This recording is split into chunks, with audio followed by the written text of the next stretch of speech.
Уважаемые коллеги, добрый вечер. Work. Welcome to this discussion. Thank you very much for being able to join us. We, I believe, have a very important task to complete, to perform the function of a preliminary exercise preparation altogether, because we altogether represent Russia as well as other countries, and it is for the first time that we need to pass to this unique event, because in the summer 2020, the Russian Federation presents the Voluntary National Review 2020, and this certainly within the context of the UN Sustainable Development Goals, which are planned to be achieved by 2030. I shall immediately say that I'm not going to decipher and make an explanation. Supposedly all gathered here are experts and understand what it is all about. I'm going to introduce speakers once we pass the microphone to them, and I will briefly describe the timing. I will start our discussions with a short introductory speech and slides, following which we will have a few planned speeches by the Minister of Foreign Affairs, the Analytical UN Center, the UN Information Center, the Ministry for Economic Development, the Audit Chamber, and then we'll have a debate. We'll keep on debating, and we will try and look for a certain formula or a recipe about how to solve the challenges that we're facing. I will come to the challenges later on, but right now, over to the presentation, Tatiana. I'm very happy to see you here. Now we're all together. So, a bit of a history. 2015, September 25, the UN Sustainable Development Summit at the UN headquarters in New York, and the Sustainable Development Goals were announced, which appeared on top of the Millennium Goals. And a new agenda was announced, i.e. that all together need to work over transforming the world. 17 goals, which have been confirmed or signed by 193 countries. Now, what next? Apart from the fact of signing, a model was adopted within which each country puts together a report. It's a voluntary one, an endearing formula. So a country comes up with a voluntary review about the progress it achieved. And so again, statistics already, 129 countries have once made a report. 40 countries did it already twice. In 2016, for the first time, let me remind us, these reports started coming in. Then another 24 countries are still to present their reports, including Russia. There are several documents which today, one way or another, do provide us with a certain analytical insight about what is going on currently in such a progress. And separately, we have provided you the covers, and I shall suppose that all of the experts, one way or another, were able to familiarize themselves with it. But let me dwell upon the most interesting and most significant things. There is already an index, SDGs, Sustainable Development Goals. Russia is on the 55th place amongst the 162 countries.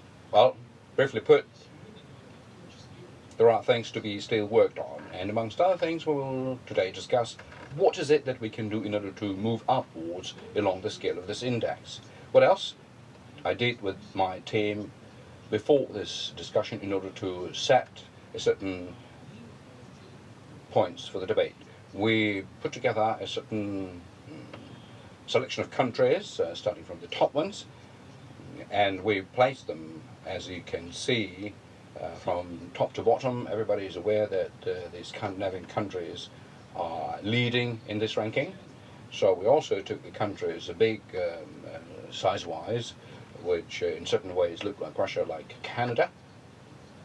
So in the reporting year, you can see how many times they have previously reported, and then we came up with a bit of a analysis. And here I'm coming to the first point of a discussion today. Generally speaking, how information should be prepared into such a report, who prepares it, and whether, following such a voluntary decision, did any changes ensue.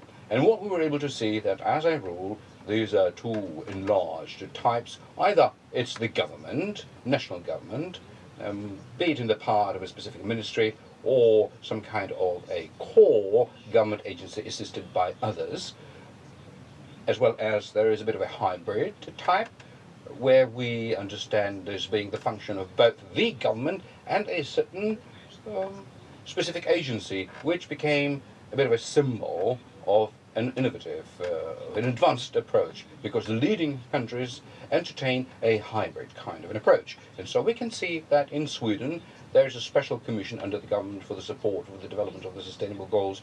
There's an academic council covering the sustainable development, additional entities which are conducive to a greater efficiency in this work. Whereas, for example, in Finland there is a national commission, and it directly reports to the Prime Minister. Again, as a starting point, this is the food for thought as a description of a landscape. Here, a bit of a self-criticism, because let me remind you that I represent the network of the Global Contract. I'm chairman of the Executive Council, and these two slides have been taken from the report which went out in 2019, and you have certain notes of concern, or notes of caution, i.e. that we're not doing enough in order so that by 2030 these goals are completed. Let me tell you that this is not only self-criticism directed at my own self or at the businesses, because the UN General Secretary also says it, that efforts are not being taken enough.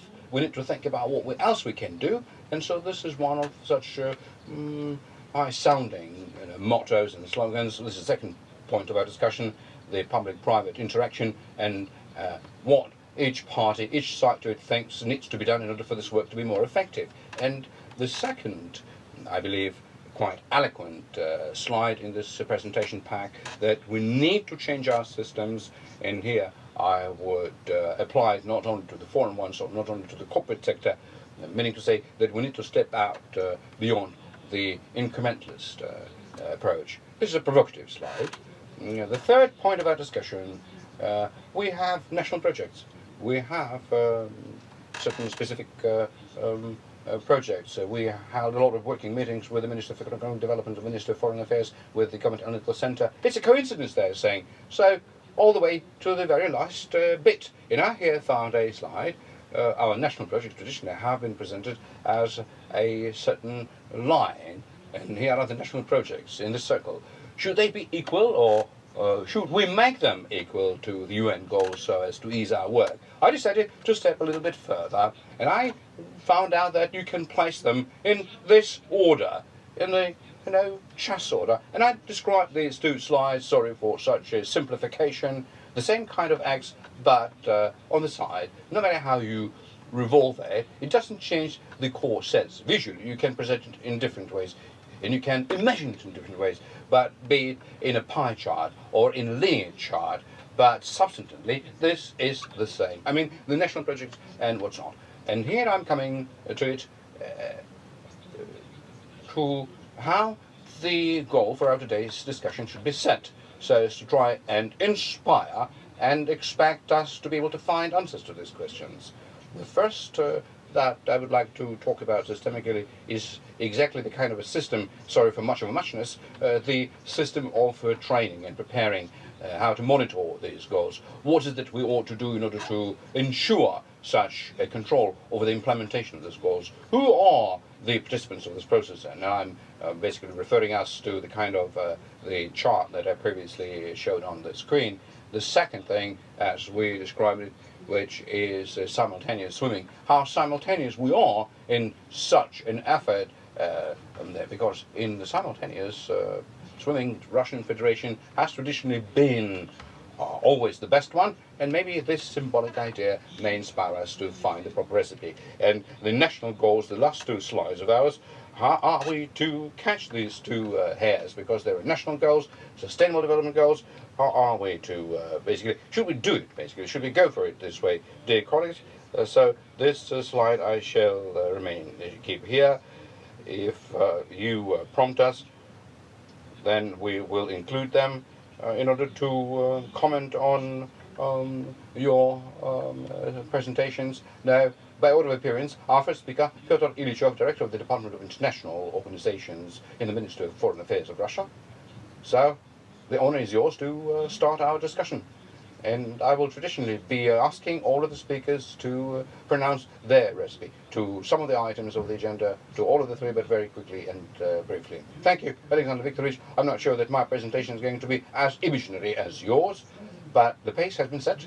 To me, it's a great honor to participate in this session dedicated to very specific aspects, which is the Sustainable Development Goals and the preparation of the Russian National Voluntary Review. We're all aware what it is all about, that the national projects are very ambitious, but the Sustainable Development Goals are very pragmatic, including two components, the national domestic as well as international external ones. The most important components in delivering the Sustainable Development Goals is the integration of all of the 17 goals into the national strategy. But again, this integration doesn't mean that it will be copycatted. Every country chooses out of 169 goals that may be of a greater import to it and acts on the basis, integrates it into its national strategy. In the Russia's case, we have the Presidential Decree 402 from 2018 about the national goals and strategic objectives for the development of Russia until 2024, which we have been successfully implementing. You are familiar with the main indicators: reducing the poverty, twice extending the life expectancy, digitalization of economy, and many other activities. And the President of Russia today very elaborately spoke about them during his speech to the Federal Assembly. And the second aspect, the external one, that the Russian MFA is more busy with, the external one, which is also split into two sub-aspects. The first one, helping our partners and other countries in preparing to implement their development strategies. And there are certain real things that we can be proud of, because for several years in a row, the volume of our assistance to our partners have been assessed in about $1 billion throughout the past year. We haven't yet received the final statistics, but I'm confident that the figure shall sustain. In as far as the Voluntary National Review is concerned, the most important word here is voluntary, i.e. that the country of its own volition chooses to prepare this document, identifies the priorities that it believes to be the most important for it. Amongst the above-mentioned countries, some did it already twice, others did it not a single time and not intending to, like specifically the United States. This year, Russia is expected to present its voluntary national review at the High Summit for the Sustainable Development that will take place in New York in July this year, and present our review.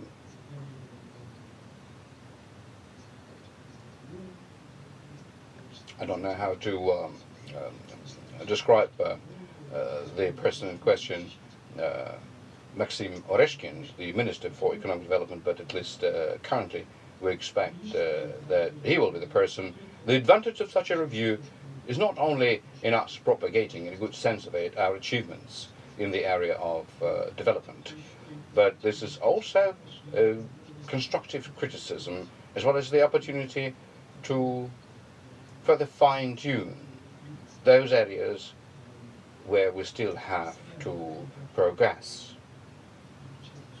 There are going to be 49 countries participating in the sessions, presenting their reviews, some of them second time, from the European region. These will be Moldova, Ukraine, Georgia, Armenia, and 2 Central Asian republics, Kyrgyzstan and Uzbekistan. We're hopeful that we will be able to cope with this task. Let me not speak more about it because we have Tatiana Radchenko representing the Analytical Center, which is the lead agency preparing the review. Of course, it doesn't mean that this whole toil will fall upon the graceful shoulders of our better half, because we have Natalia Sabran from the Ministry of Economic Development.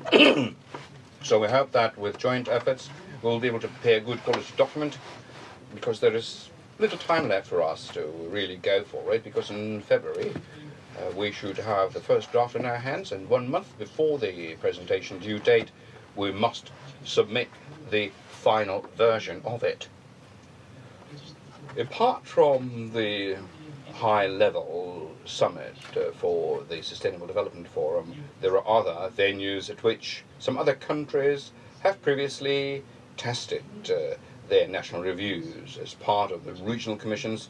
Specifically last year, as part of the Economic and Social Commission for the Pacific Ocean and Asia, we sponsored 2 regional fora. The first one was in August in Istanbul for the Central and Northern Asia, and in Vladivostok in October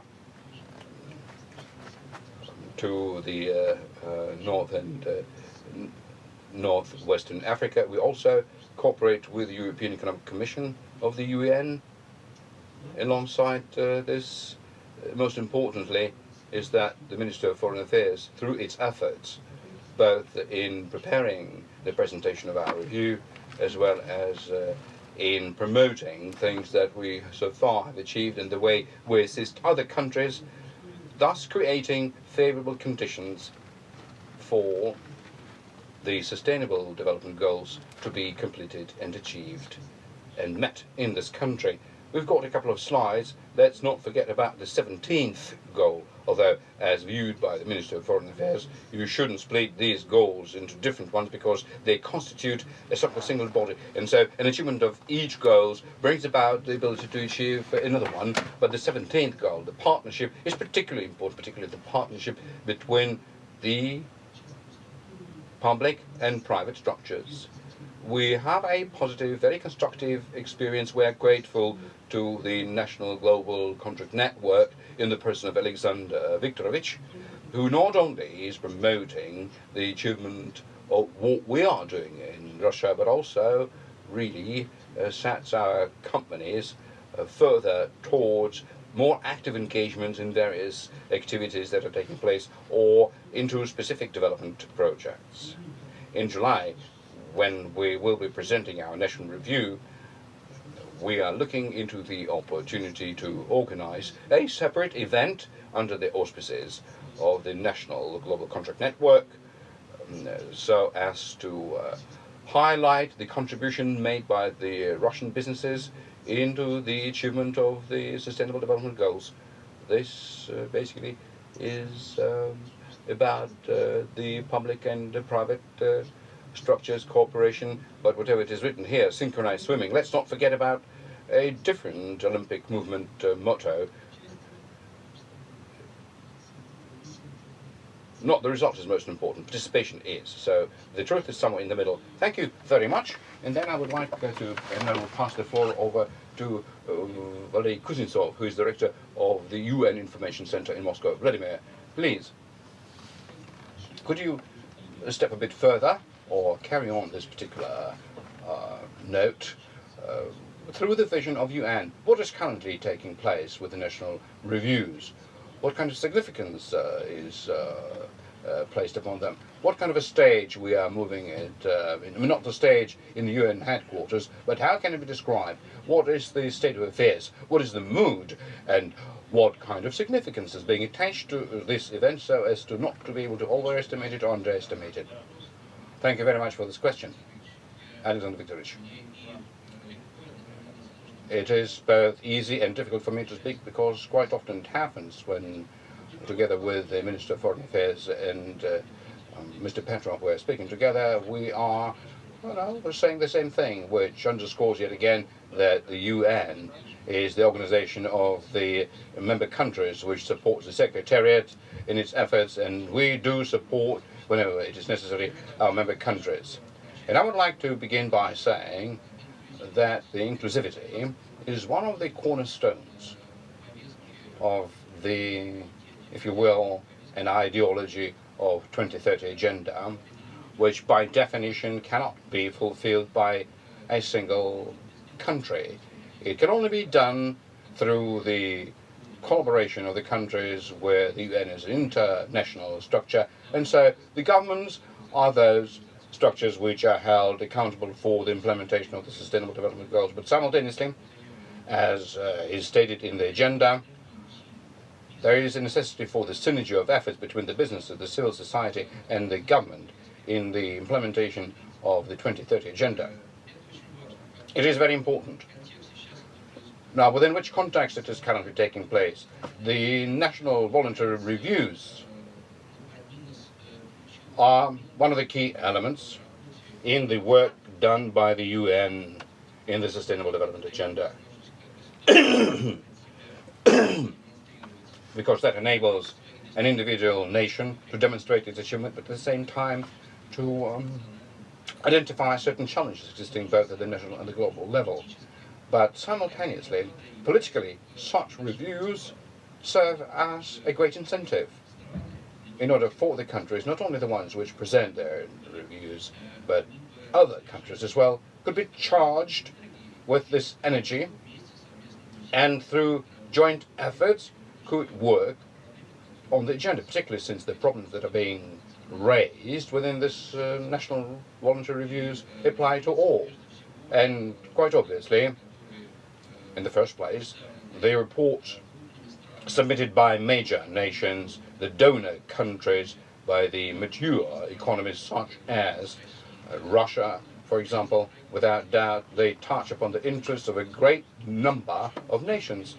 Actually, from the point of view of accumulated expertise and the possible future cooperation North-South, or the UN Triangle North-South, and in a sense of providing very specific aid to the countries which need such an aid in between donor and a recipient.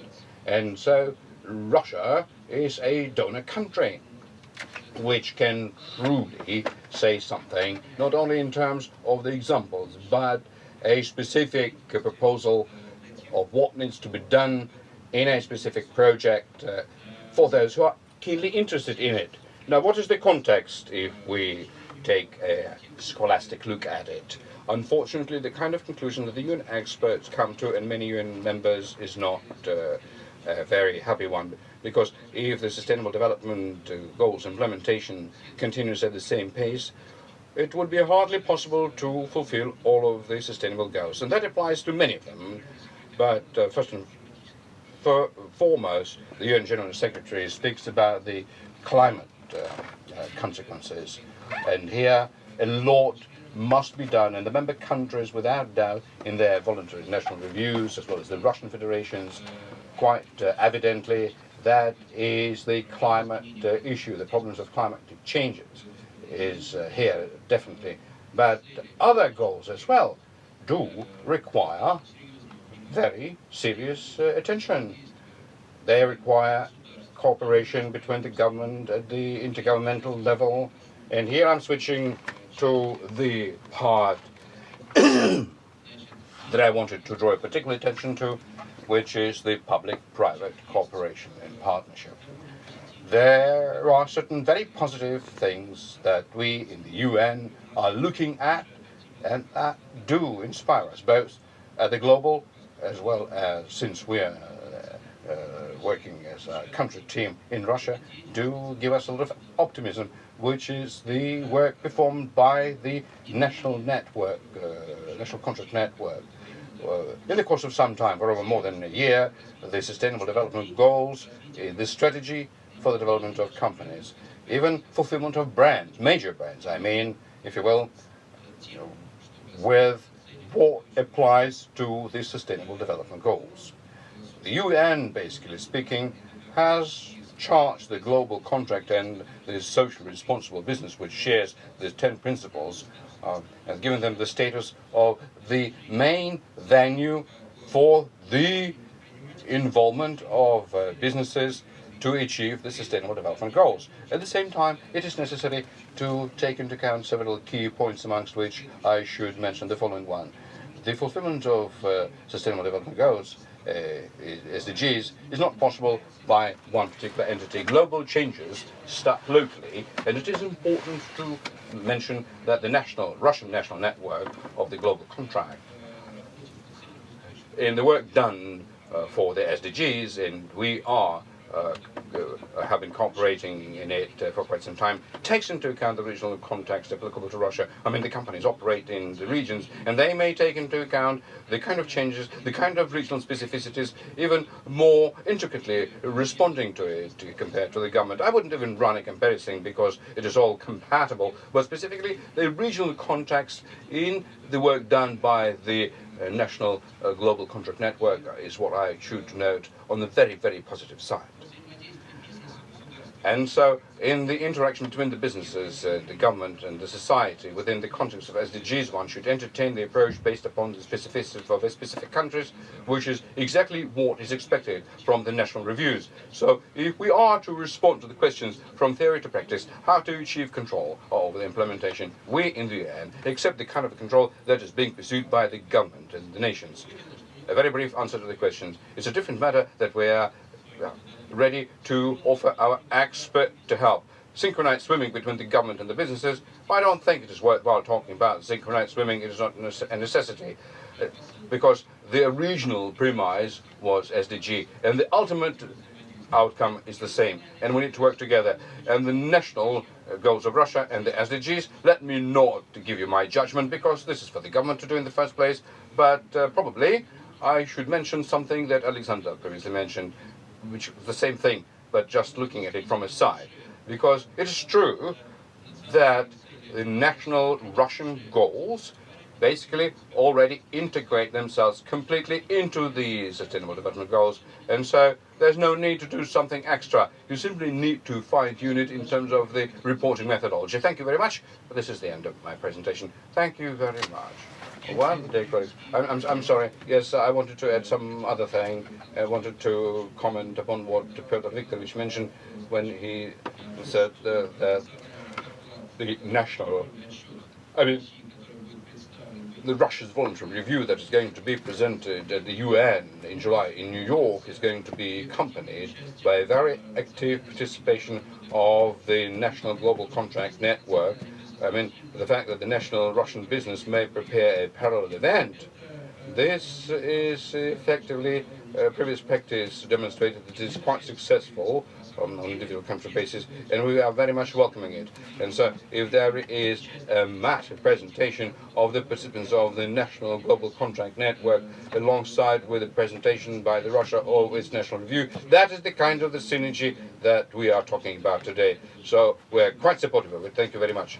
Thank you very much. Then I simply must say that next week we are gathering guests, and the majority of those present here have already received an invitation. So we are convening such a working meeting at which we are going to discuss possible formats of these planned events. If some of you hearing it for the first time, please come to me or call me or send me a message, because I'm sure that all of you have my contacts, and come to us. I don't remember exactly whether it's Wednesday or Tuesday next week. One of those days we are gathering the businesses, and we will be debating the format that should cover our presence. This is still an open issue, but we are starting to prepare ourselves now. So Vladimir, thank you very much for pointing this out. Now let me move over to the next presenter, and I've got a bit of an inversion here because I've got three people who will have to leave us at 6 p.m. So I will ask now by passing the microphone to the next speaker and ask the next ones to prepare. So it's going to be Dmitry Zaitsev.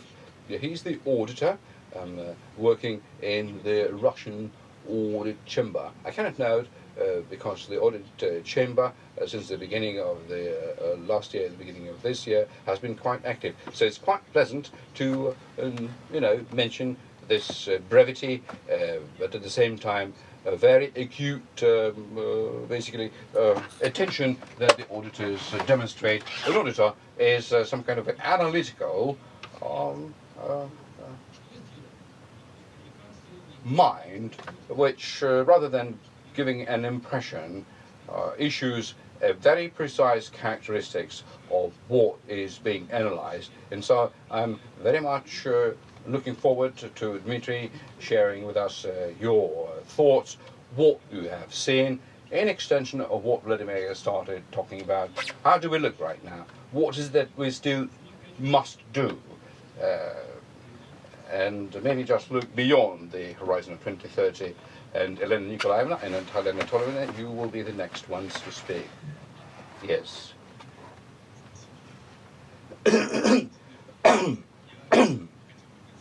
Thank you, Alexander. I would like to be very brief and very practical in my response to you. We have external and internal aspect for monitoring or auditing the Sustainable Development Goals. I do not know, I may be discovering in America for you. Amongst the auditing community, we have been pursuing a certain effort and work related to auditing the Sustainable Development Goals, which started back in 2016 during the International Auditors Congress in Abu Dhabi, and in Moscow we had yet another international organization of auditors globally, uniting 194 countries, the second largest organization after UN. And Russia took on the chairmanship for the next 3 years of this association. In the agenda, the first issue is monitoring the implementation of the Sustainable Development Goals. So what can I say? That gives us a very broad opportunity in the sense of what we can do in Russia, as well as what we can do internationally, both in terms of the methodology, both in terms of the resources to be made available and personnel, and as well as cooperation between the government auditors with the public entities and the businesses. So this is the external perimeter of the area of activity that the audit chamber will be working on as the chairman of international entity. As far as the internal perimeter is concerned, we're not staying complacent, we're not staying still in terms of thinking about the SDGs. We are also busy with auditing directly of what is going on in the country and the national goals. This is the Presidential Decree 204. And here we find a lot of practical tasks and cases. So what can I say?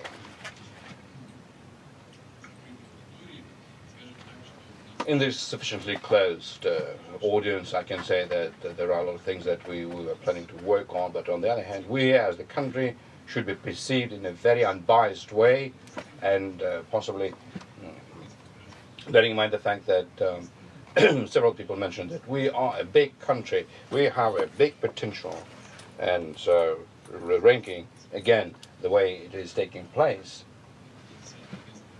the Russian Federation having the 50th position, it is at least worthwhile discussing it. So the kind of review that will be presented in New York in the summer of the year, together with the Analytical Center and the government, we are working together. So this report will be augmented by the comment from the audit chamber as the government auditor of the Russian government, and then as the chairman of the international entity, which through its example may show how effectively one should fulfill the SDGs. Again, going back to these SDGs and the decree, yes, on the one hand you can equal, let's say, the indicators of SDGs and the presidential decrees.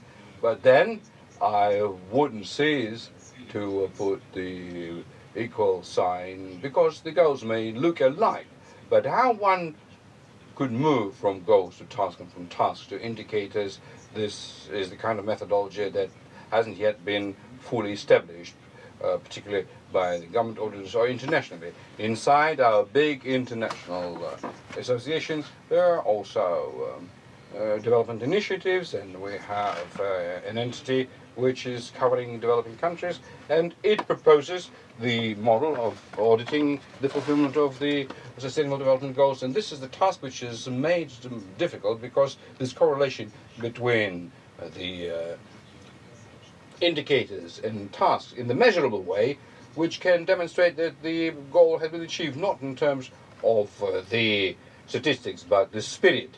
There is no such methodology in place yet. at our own national level, following the Decree 204, we can say the same thing. We've got 9 national goals. We have 13 national projects. And so we're very well aware of the way the national projects are being worked on and how the indicators are being achieved. This is a whole separate story. But the way the national goals are being achieved is something that we're not able to say. We've got some Russian statistical agency indicators which may point to certain improvement in life expectancy, or following the IMF methodology or the World Bank methodology, we can judge about the efficiency of the economy. But on the other hand, we cannot say how one could monitor and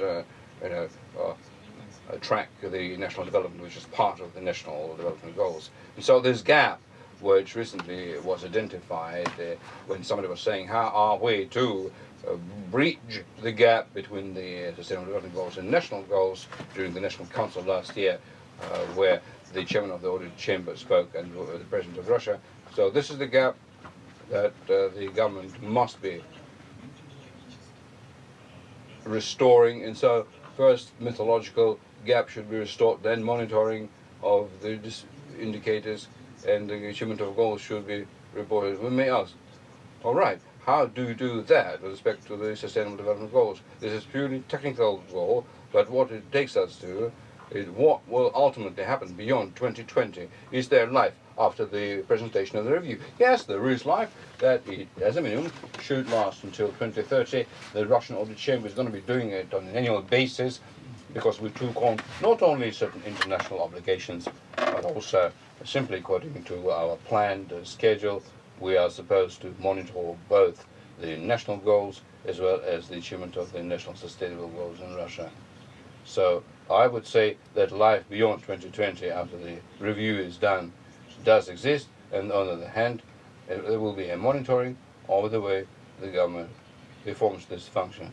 But I would like to also add to you, there was a question about synchronizing the businesses and the public and the government. A very proper question, because Decree 204, as the mirror of what is supposed to happen at the level of the SDG, in the very same token, should demonstrate the way how the government should interact with the private sector. In the meantime, you don't find it there, because we know quite well the way the national projects, basically speaking, have been allocated between various institutions, public institutions and commercial institutions. The commercial institutions practically don't participate in enacting the decree for the socio-economic development of the country. So this is something that needs to be improved on the side of the businesses, and then just prove that at the level of the Sustainable Development Goals, this is something that can be done. Because if we start equalizing these two parties following the federal number 204, we will be able to achieve this. But these are certain practical replicas which I can keep on talking at length, but I don't want to waste your time. Let me pass the microphone over to Natalia Valerievna, because there's some big news, as always is the case, that has come. But she's being called to attend the operational meeting, and I really hope that we will have a longer debate with her involvement. So let me pass the microphone over to her, because she really will have to run. Thank you very much for agreeing to wait for this 3 minutes. So Natalia Stapram, the Director of the Multilateral Economic Cooperation and the Special Projects for the Ministry of Economic Development. So my question is this, like the students used to say, nothing improves the knowledge of a subject like a night before the exam, because over the last night you learn a lot. So, conditionally speaking, this last night is the remaining 6 months. Going back to the slide, you have a very important role, very honourable one, where the Minister of Economic Development is going to make this presentation, but on the other hand, everything basically comes to you. And so my question is about this chart. Do you believe it is fair that the Minister of Economic Development is responsible for everything? And will you find the help from others sufficient? And so again, my comment is about the way, how lonely are you, and do you have a corporate sector? Well, I heard a whisper of a comment. Yes, thank you very much, Alexander. Maxim Oreshkin, who has been nominated to make a presentation, just sent me a message that we have a meeting in 30 minutes in the city. So I'm sorry to leave you, and so with this in mind, my answer to you, compared to what I used to say an hour ago, is not going to be as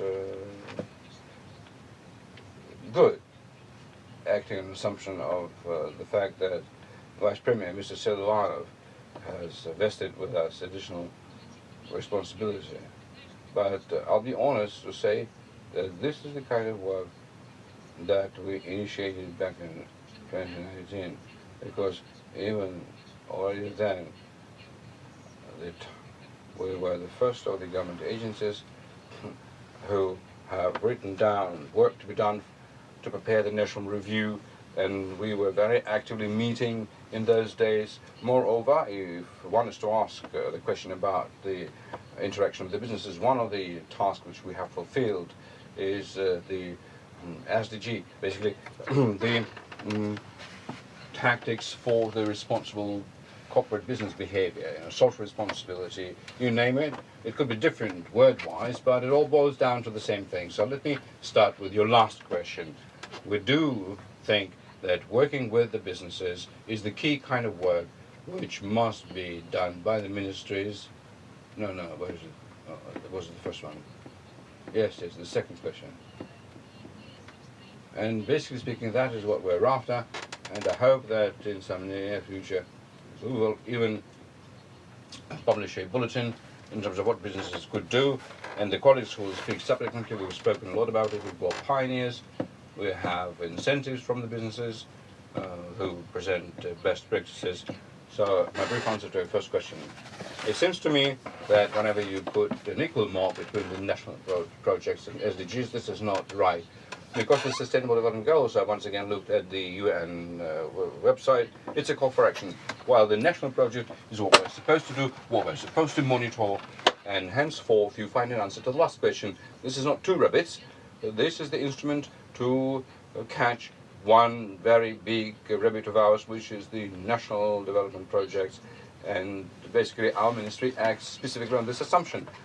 We believe that the listed goals is a good benchmark, a certain milestone internationally, which I do agree can be interpreted in different ways, but most importantly, it promotes the prosperity of this country, the sustainable development of the whole nation in all of the dimensions, and so in this sense we view SDGs through this logic, and we shall in the first place report based on the utility and the results that the implementation of these goals gives to our simple Russian citizens, to our company, to our business, and the Russian Federation generally. And that's what makes this whole linkage make sense. All right, my very last questions. You were saying that certain things are being considered and discussed preliminarily. The idea about Russia having to do something about this position in this ranking. Do you think we should need to do something and climb higher? Yes, I would be happy to report you. The Russian Statistical Agency, which is the organization within our structure for the first time last year, issued a bit of a bulletin which carries statistical results as applied to the indicators that we have chosen. Second point, any index, any methodology requires a lot of preparatory work. When towards the end of October we sent and updated information, it was quite clear that moving up in the ranking should not be the end in itself. This is the instrument for self-assessment, for being able to compare oneself with others. And so there are two ways about it. The first one, and I will be honest, that in as far as the number of points are concerned, we wouldn't give verified information as we were able to find out. But in any case, that based on the results of 2020, we would move upwards. Yes. We spoke about it with Vladimir, and I hope that it would all be taken into account. For this country's economy, this is a milestone. This is not a super task like in the case of the national projects, which must be done on a compulsory basis. Thank you very much. Thank you very much for your time, dear colleagues.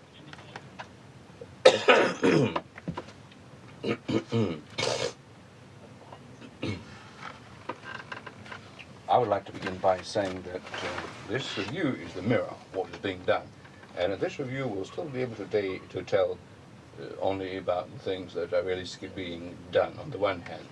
On the other hand, this review is a management tool which ideally should resolve a certain task. The analysis conducted should give us the basis for the management decision to be made, what are we to do next. And so it seems to me that amongst these two positions is what we should decide to go for. We need to present ourselves, particularly since the first presentation at the international venue, as that of the country which is moving towards a very specific goal. We have positioning as well, but we also have a need to be fully aware of it, and so the second task, which is not least important, maybe even more important from the point of view of what we're going to do in order to move forward. And I would like to respond to this configuration that you've given, that the national the projects conform to the national projects.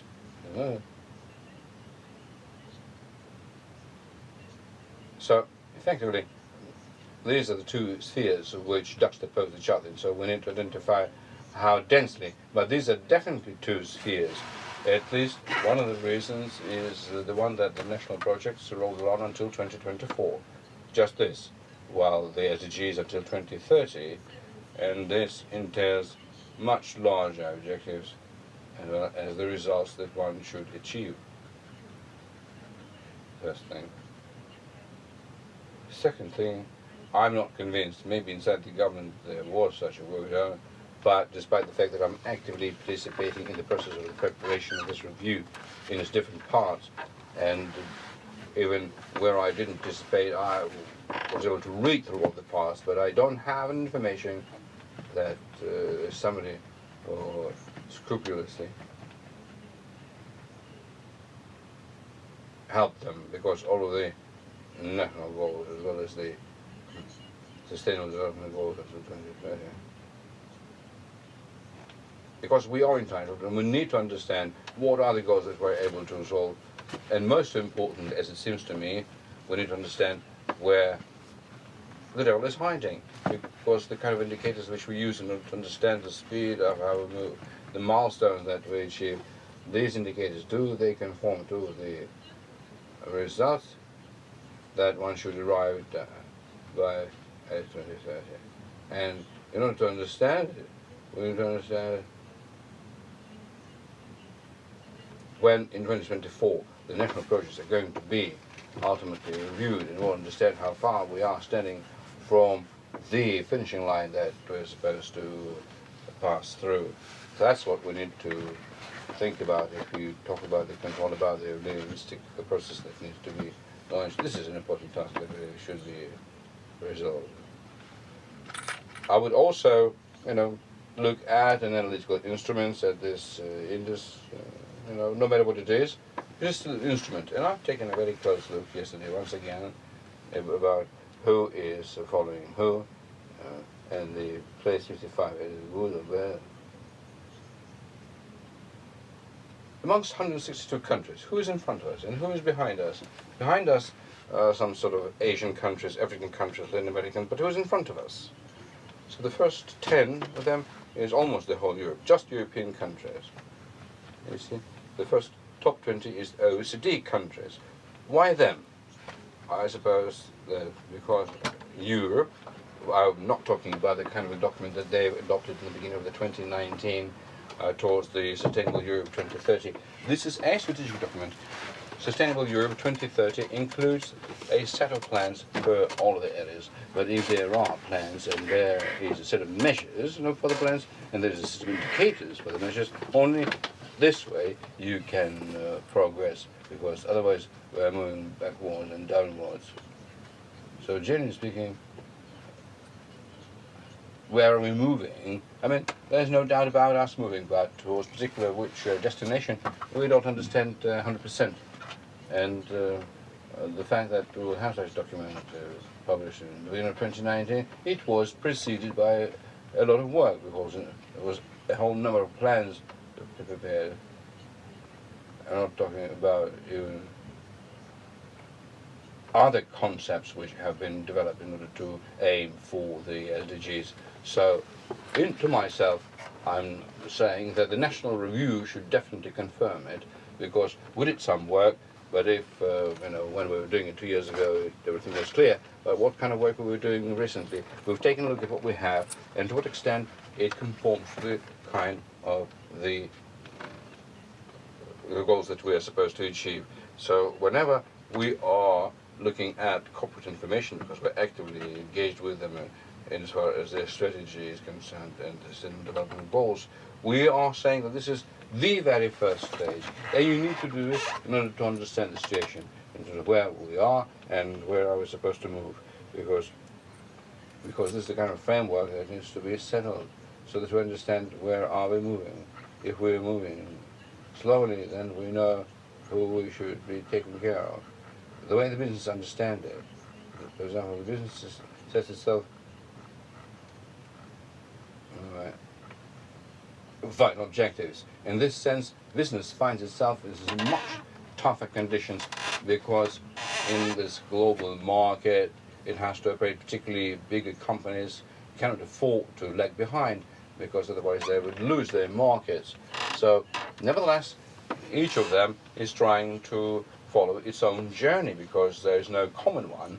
And so it seems to me, and I would believe, that this is part of the presentation which does point to the need for such a concept, sustainable development of Russia, to have such little things, to formulate it. And the Russian Statistical Agency did a lot of good work, but even it is capable of representing that not all of the issues have been closed. And as far as the business is concerned, particularly so, it means that there are certain other instruments which we could use. Something that the UN is working on, and I'm sure that Vladimir will mention it a bit later. So I'm telling you about the same guidelines that the UNCTAD has published for the businesses, which then today every company reports. It's very difficult to run a comparison, because it issued the kind of the guidelines which helps the country by generalizing the interests, but nonetheless enable the government monitor. And this kind of work has started, but it is going very slowly. At least the document that has been prepared already to make it publicly available, both for the businesses and for the agencies, maybe not in a categorical way, maybe just to recommend to use it. And from this point of view, I mean, go towards the practical steps in order to provide for the very same control. And the very same synergy, I should say, because once again, businesses have the task not to be late, not to lag behind, not to lose markets, to be successful. Sitting and waiting until the regulator will come wouldn't achieve anything. So I do say that the key role played by a regulator is to really create a system that everybody can connect with. That's what we're looking. And so I would say that this review can... Yes, thank you very much. That's what we've been guided by, or maybe by one of the points when we were having a debate about the agenda, why it is that we decided to skip the 2020. Because before 2020, we will be able to report on it. At least we'll be able to present something. We won't be able to look worse than... it's a possibility to consider that there's I started out by talking about the index, and there would be another mode of application for it that I would suggest, understanding basically whether we are being perceived in a biased or unbiased way. It contains some good analysis which relies upon the information that those people are able to get. It means that they don't have it in a sufficient way. So it really would have been great to see, in terms of the external perception of Russia, where is this drawback, where is this gap? Because effectively, we've got only 3 goals that the external assessors are pointing to and saying that we all got all the grounds to believe that by 2030 we will definitely receive that like education, labor, and economic growth. Well, the rest, there are three where, for example,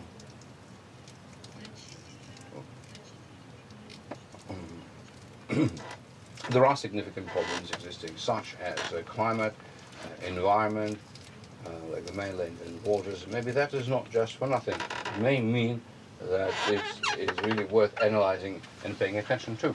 By the way, the bigger part of the arrows mean to say that there is an upward movement from left to right, but the big problem is to sustain. So we need to take a look at whether this is a real problem. This is the kind of analysis that we need to do. And the very last thing that I wanted to mention, generally speaking, what we're trying to say is that effectively we're going to be moving downward. What do you mean? I mean, in this ranking, it will end up being to the very beginning. Because whether it's higher or lower, I don't know. But we can also fall because of this reason. There are several background statements here, and one of which says no information. And I've taken a look at this is the kind of, but I've taken a look at other countries, including the ones which are listed at the top. They also have the same kind of characteristics. It all means that in the meantime, at that point in time, and this index comes from July 2019, and later on we had the UN guidelines as to the indicators, so the countries that I mentioned today are the ones who are living there without really excluding that there may be others behind them. So if they implement these recommendations, we may end up coming there even later. I mean, in the very same way, if we're not actively engaged in order to do this. I have a question for you. We heard a statement several times. Is it really true the business models of businesses are quicker on the uptake because they have to exist within a tougher conditions of competition? And so they don't want to waste time on preparing this or that document. In your work, to what extent do you do things quickly and positively while being able to say something to the lead person? Because in the meantime, it's a real offensive at all of the fronts, where some of the fronts are the charge of the corporate sector, while others with the government. First of all, thank you very much for the opportunity to speak, and I would like to say that businesses do act as the driver. It cannot be a leader because it can't afford to be ineffective.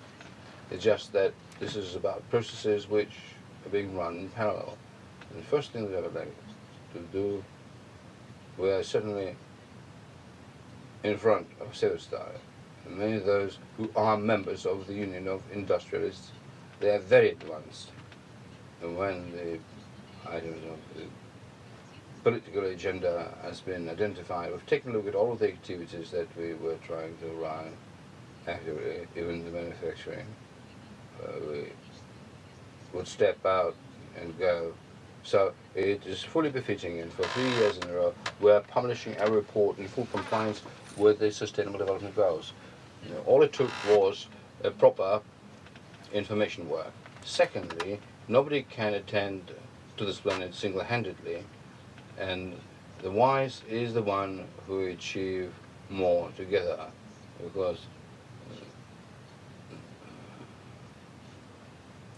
in a fragmented society, you won't be able to resolve the problems.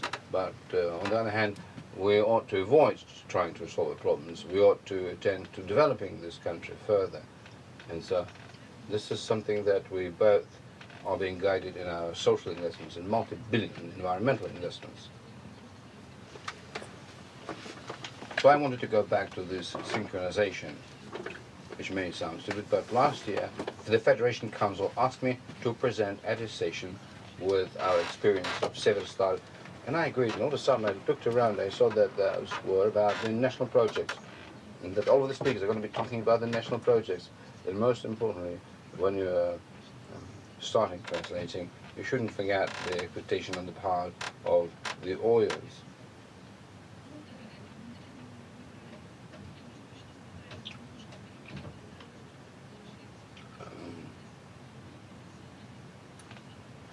I have just one presentation of the Sevastopol participation, the synchronization of our activities with the national projects, because like the whole of the Sustainable Development Agenda, this applies to the economic, environmental and social development. So that's why it was done.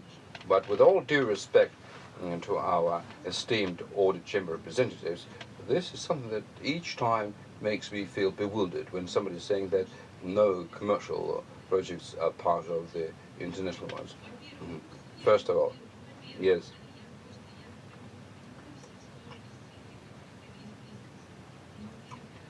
I understand all of the complexities as well as businesses, but without the products and services that businesses generate, it is impossible to maintain national economy. Multi-billion taxes that we are paying, and such as Lukoil, for example.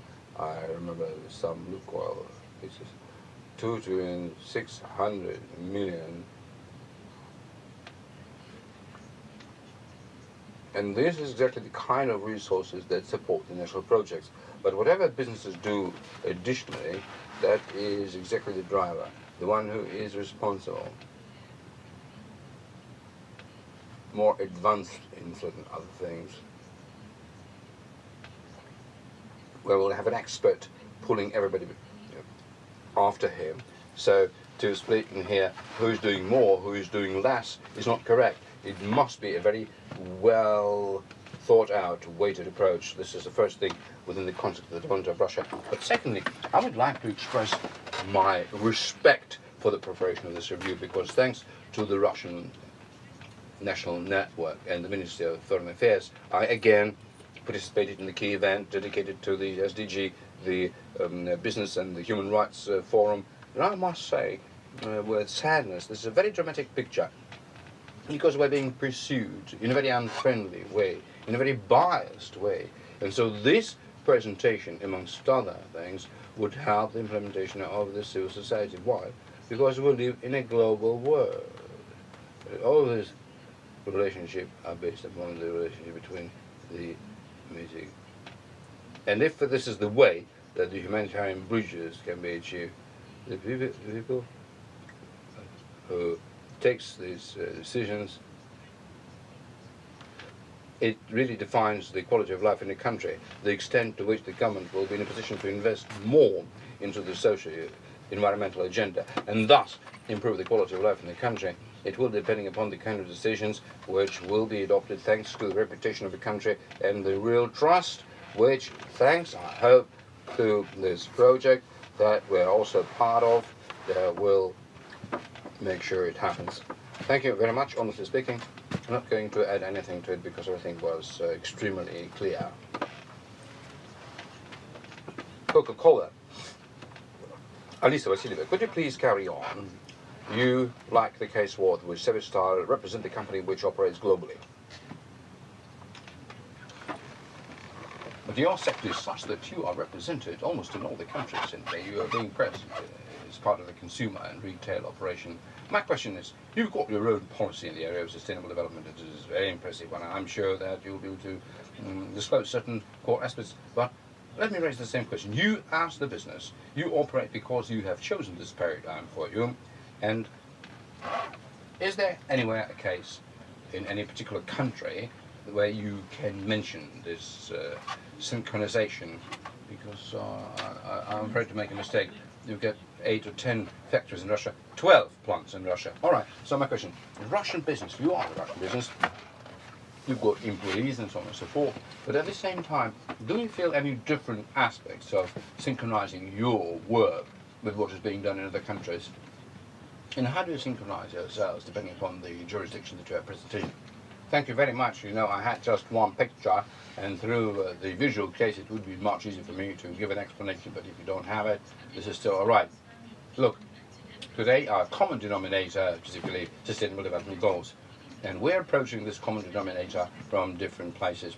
First, we raise ourselves a question, whether you can put an equal mark, maybe not 100%, at least approximately, between national projects and SDGs. Being a manager for sustainable development, every day I compare our global, as a consequence, local obligations in the sustainable development with these goals. And it happens with the sustainable development goals. You remember, I am sure that everybody recalls the school of mathematics, when you have equal amount in the different parts of the equations, you can take two of them and end up having approximate balance. What happens is that any regional development balance on the business with the sustainable development side doesn't give you any specific program or any list of initiatives which businesses ought to implement in every specific jurisdiction. It sets a framework. It says that based on our sectoral characteristics, about our based on our global presence, about the essence of services or product, these are the kind of the development goals which are going to be applicable to us. And so in fulfilling these goals, we as a business make a contribution. Next, going down from this framework, and I'm sure this is the case with the other companies, because practically out of 17 goals, the 2 is what we're not covering. So practically, it's always a bigger list at the level of the global. Then, when you go down to a country level, you start analyzing what kind of aspects of the sustainable development are not going to be global for Coca-Cola, but applicable to Coca-Cola in Russia. That's when you have national projects, national priorities come to play, whatever you like them. And here, looking at the level of the country, at the level of Russia, what you, as a company, what are the kind of specific activities that you can pursue? Oh, thank you very much, maybe not, thank you very much. So, what are the specific events, considering the Russian agenda, that you can work on? And so, in this way, with a certain level of probability, as opposed from Natalia, I didn't do this exercise really, I became interested in that. I didn't do this comparison exercise comparing the national projects with our agenda, but I'm sure that the result will be directly comparable. Then, yes, of course, we do take into account the national projects in the work we do. But here, I would like to underscore and do this inversion with Elena Nikolaevna, because Elena Nikolaevna stated that the review is just the mirror of activities. She starts talking about the activities. I would like to do it the other way around. I would like to say, and the mirror, yes, and I would like to do it in a different way, simply because today we're talking about the document which is described as the review, the report. It is very important for us to understand what are the actors in this country which make a contribution to the Sustainable Development Goals, and how we are to get the digitalized information about their contribution, because without doubt there is the government agenda, there is the government investment, there are some specific measures which thanks to the government policies have been achieved. Then there is a public business with the public involvement, and there's a bit of a bridge which we already started building in the form of the concept of the public non-financial reporting. So there is a bit of a format already in place. Now, and as far as the private business is concerned, there is no bridge being built towards. And so what happens in a recommended way, if we don't accept it, and then if we don't fall under the requirements of non-binding financial reportings, we've got 10 plants here, 10 plants there, 5 plants in between. There's a bit of a risk to miss out on this information. And so it seems to me, while I was looking at this ranking that you've demonstrated in the very beginning, I was looking at the Scandinavian countries. There was France, I think, and the 5th line. So these are the kind of countries where the non-financial reporting for a certain company with a certain ownership format since long ago have been mandatory. And so what happens is that in application in a certain country we see this comprehensive understanding of where at the private or the government levels there is a certain contribution being made into the SDGs, and as a consequence into the sustainable development of Russia. I also wanted to comment upon what Natalia mentioned, which regrettably left. She said that the Sustainable Development Goals doesn't at all equal national projects. But again, if you are to speak mathematically our sustainable development goals is the peace the world over, the benefit of the whole world, but the whole world is made up of individual countries, and so we put together the sustainable development of Russia, Canada, Sweden, Austria, and Czechia into one pile. Following mathematical rules, we end up having sustainable development of the whole world. So largely speaking, of course, the Russian sustainable development doesn't equal global sustainable development, but this is 1/6 of the landmass. Let's play out to ourselves. So 1/6 of the global sustainable development, that's what we are. And so summarizing, going back to the issues that you've identified, it seems to me it is very important for there to be a very specific framework and prioritization of the work done by the Russian businesses, a certain roadmap towards the sustainable Russia 2030 or 2035, and for there to be well-worded expectation that the government places upon the big business, medium business, small business, government business, private business, what kind of information, within which format the businesses should be made available in order for the qualitative and quantitative contribution made by this business could be taken into account during the preparation of the national review.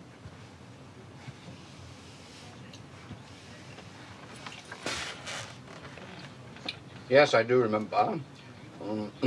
It's like a simultaneous chess game at many boards. Yes, no matter. We've got a sufficient number of speakers who will enjoy speaking. Anton Woodmanov, Plant Director for Sustainable Development. Anton, you've got a very competitive industry that you represent. At the same time, I'm familiar that you have fantastic experience in terms of your product portfolios and solutions wherein you are far from being on the 55th place, I would say, in the top 5 based on different accounts. But again, going back to this intricate statistical thing, what are you being guided by?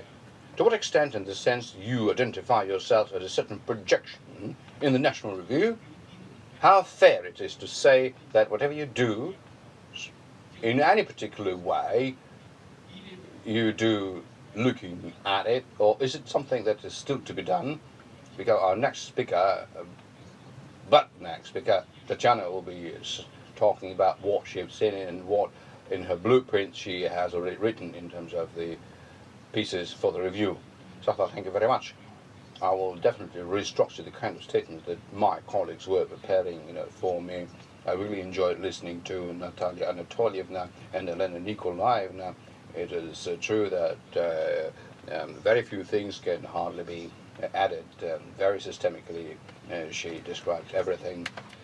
Yes, we are the biggest producer of aluminum and hydroelectricity in the eastern Siberia by selling our products the world over.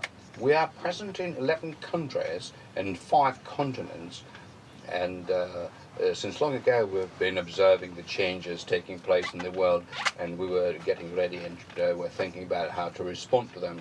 So it's a given that these 17 goals effectively is just a methodology that we may follow, the kind which enables us to speak the same language between investors, businesses, and different stakeholders.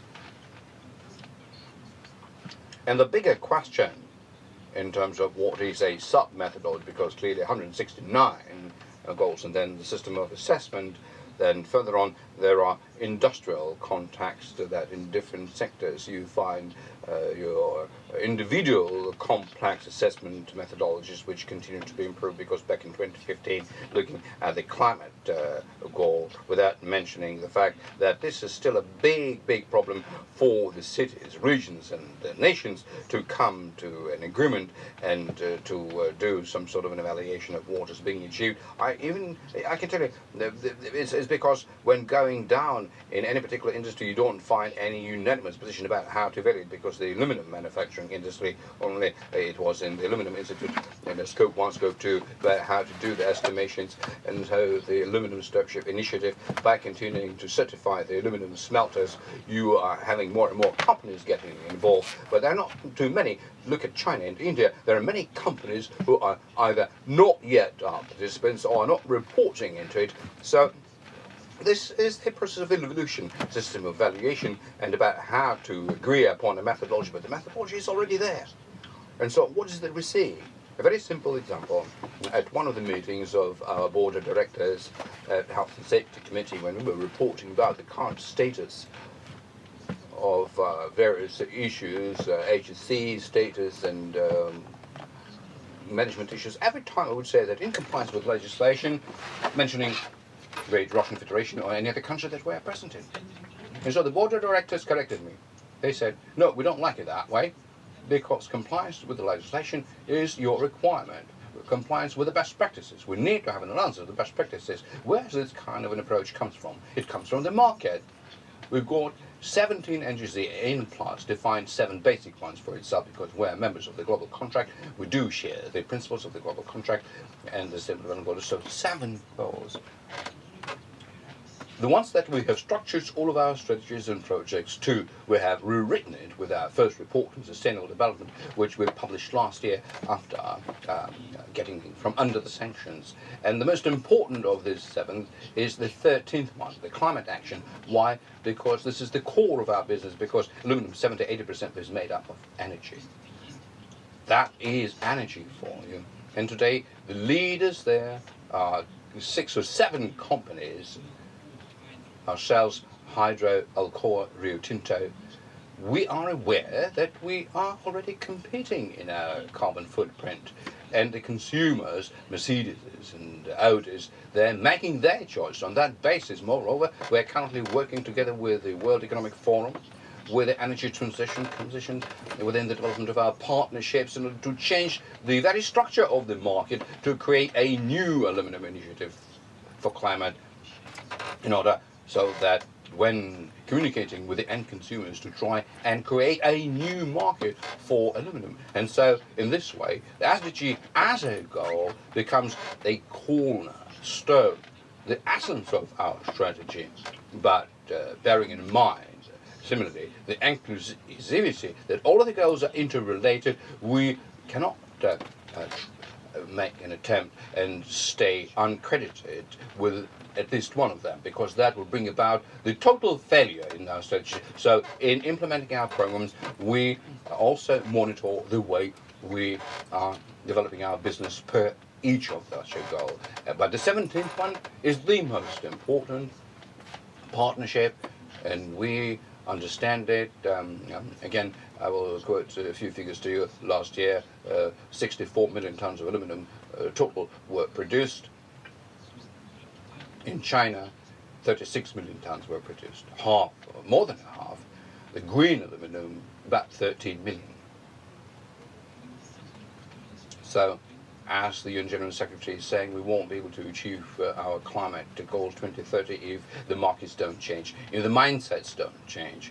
Unfortunately, we need to reorganize the market, restructure them, because despite what the advanced countries do in terms of the climate regulation, the basic problem is not in much a single country is producing of CO2, but rather than the kind of product that is being produced someplace else. Let's say in China, produces an enormous carbon footprint, and then is being exported, and this is not being accounted for. So basically speaking, in order to change this, we need to have a partnership, and we won't be able to do without the national global contract network, without the UN, without the Energy Transition Commission, and all the rest of the partners we have. Thank you. Thank you. Yes,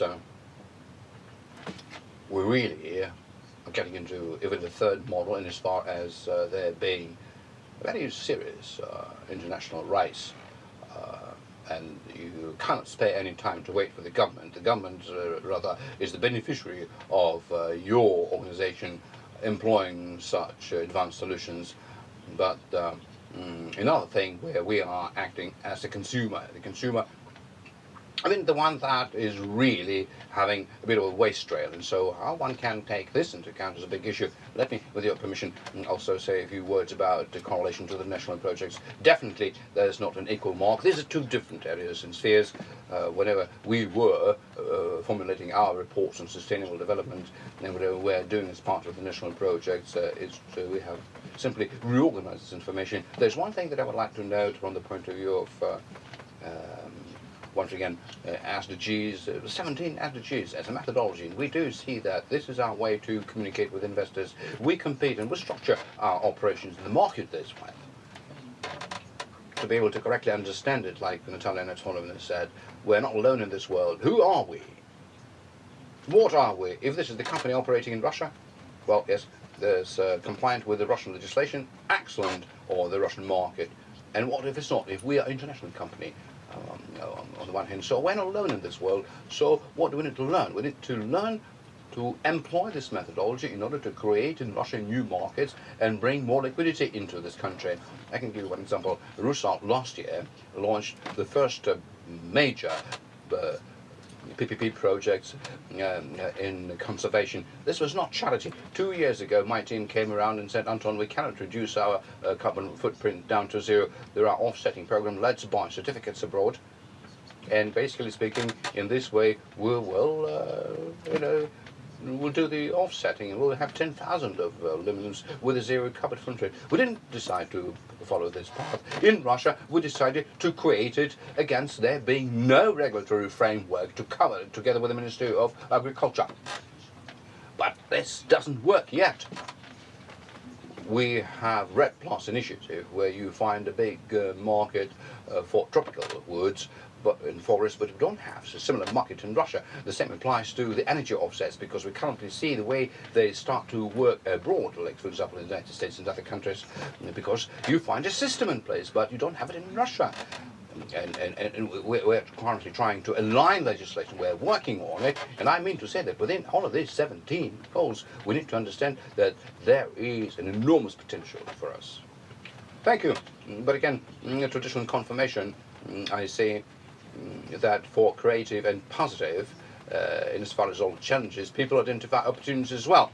And I would describe it as a bit of an echo, like Galina Alexandrova said, who mentioned that next year we were going to grow in our ranking, because those who are running ahead of their times, like the poor generals, they prepare themselves for the past wars, while the good ones should prepare for the future wars, and you should think ahead rather than to comply with the criteria that everybody is familiar with. So in this sense, I would like to ask the representative of the National Bank to say something. Vyacheslav Lapshin. It is difficult to be asking for something. You've got a very interesting systemic role, because National Bank used to be a pioneer trailblazer, like a development institution, which effectively was at the roots of the global contract coming to Russia in the times when that was still a voluntary activity. And so VEB was the leader in these initiatives, was driving it. So, in the first place, what I would like to ask you to comment upon, again, taking the opportunity of this forged discussion, talking about the 2020, looking into 2030, but the global contract came into Russia in 2008, and VEB immediately took charge. If we look back 10 years ago, could you share with us, if you have such information at hand, how it looked then and how we're looking now? And clearly, what in today's National Bank's program, because it is changing, it's a business, it's evolving, it's developing, what is it you have in your priorities, which on the one hand, quite clearly, could correspond to your competitive challenges in your business environment, as well as the national and goals? Dear colleagues, thank you very much for giving me the opportunity to say a few words. Evidently, the past years and the membership in the global contract for the National Bank were very beneficial for our bank. It gave us a lot. Experience in the course of the past 10 years. We have been issuing non-financial reporting under the JRI standards. All of this raised the esteem of the National Economic Bank in the minds of our customers and partners, investors, our partners in different projects. I ought to mention that currently an active participation in the implementation of the Russian national project is very important to us. Being the development institution, we are working in a whole number of large-scale projects, being a member of multiple government council working groups. And here I would like to note, referring to the currently ongoing debate, that because the national project goals that the EIB is part of to a larger extent conform to the SDGs, then certainly I'm not equaling them directly to each other, like others. So one shouldn't kill two birds with one stone. There's just one bird. In our mind, much more important, as multiply has been mentioned here before, is the issue of control over the implementation of the Sustainable Development Goals. And here, at the level of a business, we're talking about appointing a responsible person. In the 17% of the Russian companies, such a responsible person has already been appointed. Then another point is about respective monitoring over the preparation of documents and so on and so forth. But in as far as the federal level is concerned here, I would like to underscore that we are doing a lot already, and specifically the National Audit Chamber is doing a lot of work. At the same time, citing the great potential that we have generated so far. So possibly, for all of us, it would have been quite useful to learn and adopt the OECD countries' experience in linking the SDGs with their individual national goals, because in many countries such national platforms have already been developed, national reporting platforms on SDG indicators, specifically in such countries as the US, UK and Germany.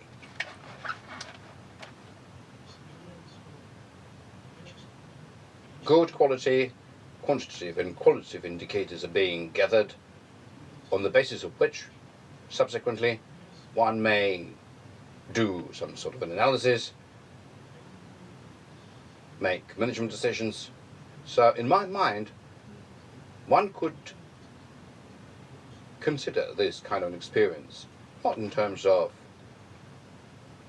taking it as such and placing it into the Russian environment, but maybe in the form and shape that would conform to the Russian strategic objectives.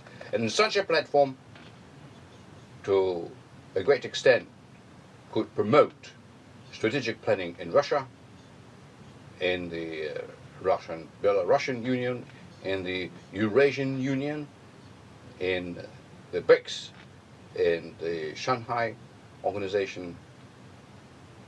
This experience could be useful. Thank you. Thank you very much, Tatiana. These are the kind of the fragile shoulders now that one should also mention the Russian saying that the Russian women can stop not just a horse on its run, but a mammoth as well. Please, could you focus upon two topics? You are the key center, which puts everything into a single place. So it's very difficult to underestimate the significance of you having to take such an enormous amount of information and structure it, as well as a very high level of accountability. But based on the material that is currently coming out, your vision for the future, what needs to be done further in order for this work, because some of the countries have reported already twice, and there will be a day when Russia will have to come up with a second report, so that next time this work could not be done faster but more effectively, because this measure of effectiveness would definitely lead to a greater quality and quantity. On the other hand, your personal vision, what is it that you have seen during the period of preparation about this joint sailing between the government and the businesses? How synchronized is it? And whether, as Vladimir said, we need it in such a form, shape, and how from it you could get certain figures into your reporting. Yes, colleagues, good afternoon, rather good evening. Yes, indeed, the Analytical Centre has been vested with the responsibility to organise work to prepare the first Voluntary National Review. And it is true that I would like to touch upon the big... I'm not going to say that these are about problems or risks. This is more about the specificities, about the conditions within which this report is being prepared and which needs to be taken into account when preparing our second review until 2030.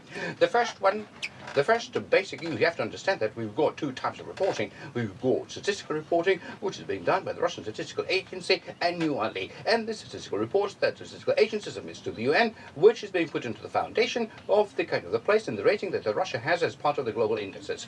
And there's the second reporting that we're saying, there are two voluntary reports, reviews. When we started doing work to prepare this review, in the first place, we based ourselves upon one of the key principles of which have been propagated by the UN, not to leave anybody aside. And so we decided to do this work not through the government, but to bring in expert community. And that is exactly why this work was organized in the format of 17 topical working groups. Altogether, we had more than 200 experts engaged from businesses, academic community, expert community, young generation, and the government authorities. Nevertheless, the bigger part of the topical working groups were headed by the government representatives and also the representatives of other government agencies. So in the first place, because of the considerations of discipline. Why discipline? Because UN gives us a certain schedule of how our reporting is to come their way, and effectively we have already conducted public hearings of all of the chapters. Again, this was done based on the consideration of the fact that the whole preparation exercise should be a public one, and every party willing could participate in it. And so, effectively, in the beginning of February, we will conduct the last public hearing of the full version of the report, because in March there will be two regional mandatory seminars at which official report should be made available as the first version of the Russian official review in the Russian language. Now, what else I wanted to say?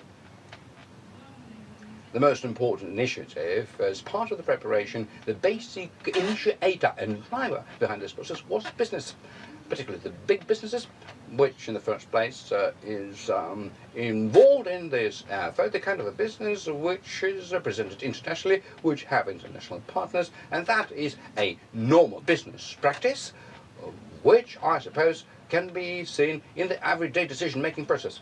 However, the whole work for the SDGs and the company is being organized as part of the corporate social responsibility, which already offers a certain methodology of how this work should be done. In its case, the small businesses and medium businesses practically was not represented in this work at all, but here is what you should bear in mind when preparing the next review, to devise some sort of a mechanism through which small businesses could also be made engaged. The initiatives was also demonstrated by individual municipalities, individual cities. However, those were no single cases. As far as the federal authorities were concerned, we rather would describe it as a lack of understanding. We were confronted with the problem that we didn't have in Russia a single beneficiary of this whole topic, principally speaking, because SDG is not written in any single government document. And you don't have to walk far in order to see, because we're looking at the neighboring states in Eurasian Economic Community, and we can see that this SDG is written into the authorities at a very high level, because it's either the vice premiers who are made in charge or individual coordinators, like in Belarus. This is a special position which was introduced at a very high level. And when we understand that this is the responsibility of an individual government official, then a separate attention is being paid to it. You don't have it in Russia. But on the other hand, the task to prepare the first review made many federal authorities start facing towards us, because when we were writing to them, hey colleagues, let's do it together, it was rather an attempt to raise the awareness so that the people could see what it's all about. And so that does correspond to the kind of objectives that the UN really sets to them. I mean, the way we're saying, you cannot say that the federal authority is not doing anything. We understand that they are facing the task of implementing national projects, and we conducted an express test about the extent to which the SDGs do correspond to the national projects, and we understand that the SDGs have more than 150 tasks and indicators, direct correlation maybe to at least 25 of the national ones. But irrespective of such a small figure, we'd understand that such national project, like for example as digital economy or comprehensive plan for the development of the trunk infrastructure, these are the two projects aimed at eliminating inequality, the divide between the regions, because they are related to the development of infrastructure. This is the construction of the road network, this is the modernization, upgrading of airports, this is internet building, all the way to the most remotest territories where you have 250,000 people.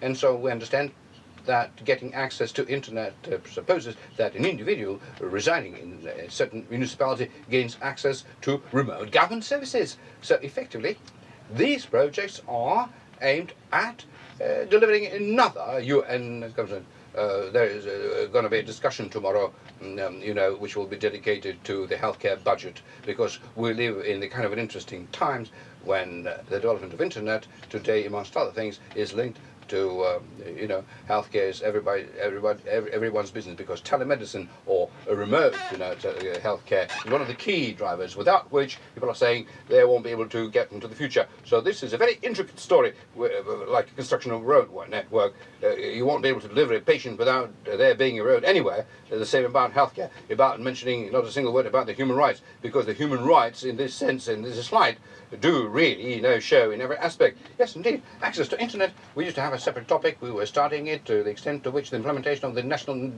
Digital Economy project is conducive to achieving the SDG. There is no direct correlation, I understand, but first of all, as part of the national project, there is an upgrading of the legislation being done, which opens up new opportunities. There's telemedicine, like the ability for people who lose employment to find additional employment when staying at home remotely through internet. Now, the second problem that I want to touch upon is how to measure the level of achievement or having Russia get closer to these goals. And here one must understand that we've got a global index that we've referred to previously, but it makes it possible to run a certain direct comparison between different countries, but at the same time, you understand from my point of view, this is purely a statistical task problem. Methodological frequency, what kind of a set of indicators we would be presenting, and to what extent the methodology conforms to the international methodology, to what extent the methodology between different countries conform to each other. And simply, some of the countries do submit only the growth indicators that are then being put into the ranking. So we don't need to really go for the ranking position just for the ranking position. We need first to make up our mind about the indicators. Yes, the Russian Statistical Agency was being commended that it has really improved work with statistics, but at the same time, we don't have any national register about the national sustainable development goals, which would set ourselves in terms of what we're supposed to do by 2030. We don't have it.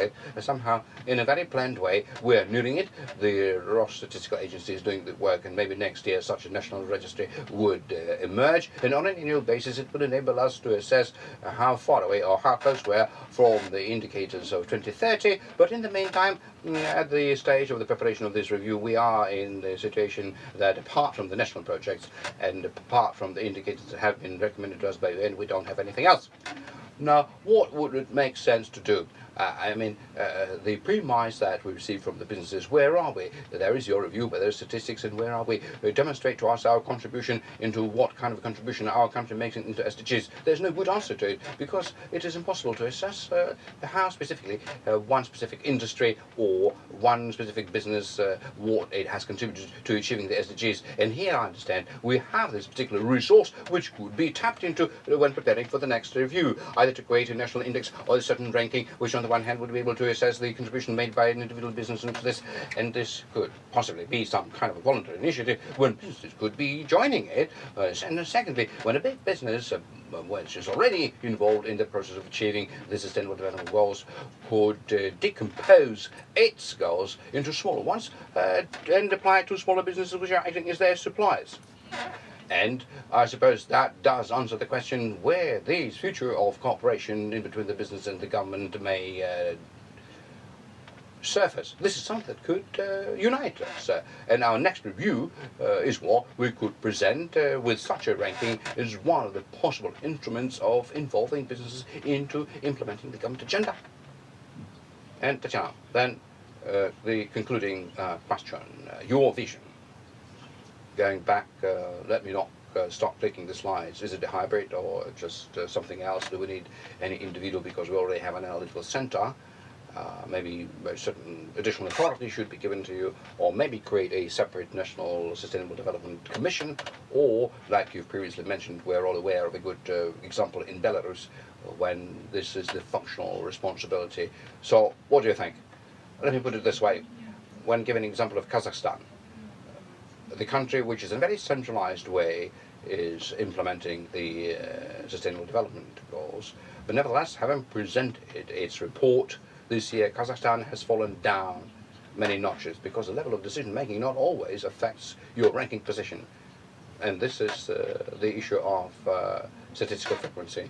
So based on the results of preparing this review, we may recommend to the government to really raise the authority of the Sustainable Development Goals responsibility to the level of some of the vice premiers and create an intergovernmental agency, like the case in many countries, covering 4 key areas: environment, I suppose, the rights and equalities, social issues, and economics.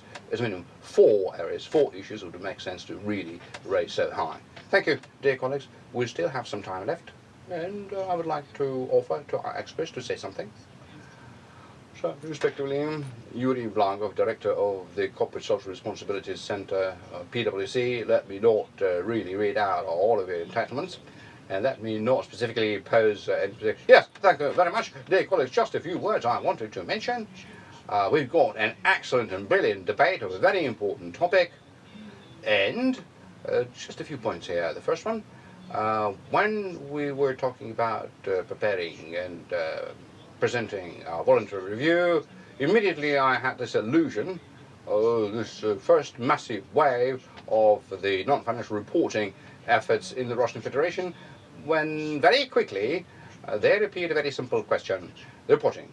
What for? What for? What do you need it for? What are you to do with it? And so what do I report on? And here, again, willingly or unwillingly, we are following the logic of the very same steps. From the very beginning, this was a bit of a cross-section of what we had. But the most important issue, if it is a management tool, what are we to manage? And what are we to manage it for? And so my comparison in this sense is as follows. Without doubt, this is arguable, but I'm not ready to accept that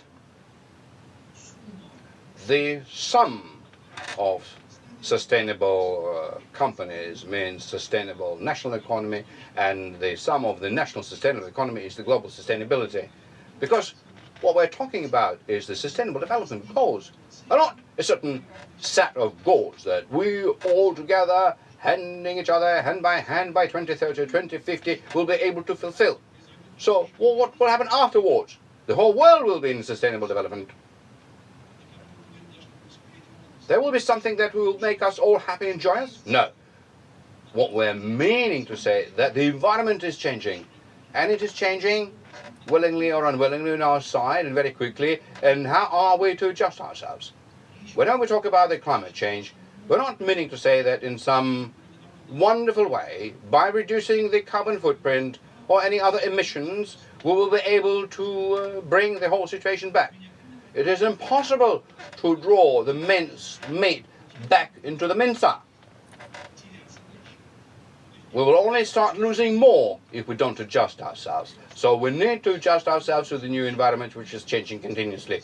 And so this is the kind of a objective that we are to face. If it is not phrased that way, it would mean that we are fixing certain participation in the process, not entirely understanding what this whole process is for. When Tatiana was saying that, for example, there is a company which is already competing in it based on a certain indicator, that's absolutely the right thing. But what is a social ecological problem, say, inside the market economy, that leads to a market failure? This is something that emerges and demonstrates and leads to a failure. And so, speaking about the businesses listening to certain slogans and appeals, will start competing with each other so as to resolve all the problems. No, it won't. Certain problems will resolve, certain won't. So, without doubt, the role of the government and intergovernmental cooperation is important, because basically the UN's role in it, what is it? Is it a certain attempt to regulate from the top the problems which have brought about by the market failures? And here we're not talking about the government and the businesses should be swimming in a synchronized fashion.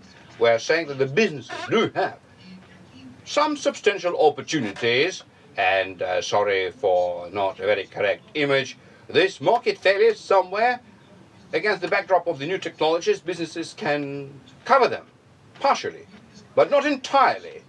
We will endlessly be bounced back into this Michael Porter logic. If we took a very close look at the environment within which we conduct business, we will find 2 or 3 problems, we will connect them to the Sustainable Development Goals, and we will end up having a complete win-win. We're going to be better off, the society is going to be better off, the nation is going to be better off. So, we're talking about a certain puzzle being put together. And without doubt, the national project, very correctly it was mentioned, is something that should result in improving the well-being of the citizens of Russia. But again, improving the well-being of the citizens of Russia in its totality doesn't produce the solution of the problems of the Sustainable Development Goals, which are objective. Here we are talking about the interaction at all levels, because the 17th goal does mean the intrasectoral interaction where everybody deals with what he or she wants to achieve without stepping outside of the general framework. And in conclusion, another thing.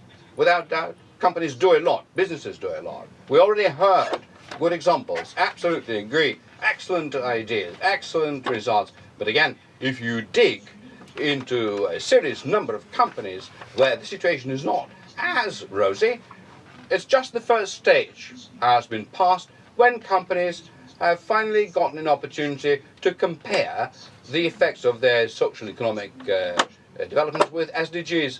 And they were excited to find out that there are all kinds of deliverables that one can derive from it. And then what's next? The very same systems of science-based targets, when we're talking not about any company simply in an interesting, for itself way, participates in CO2 emissions.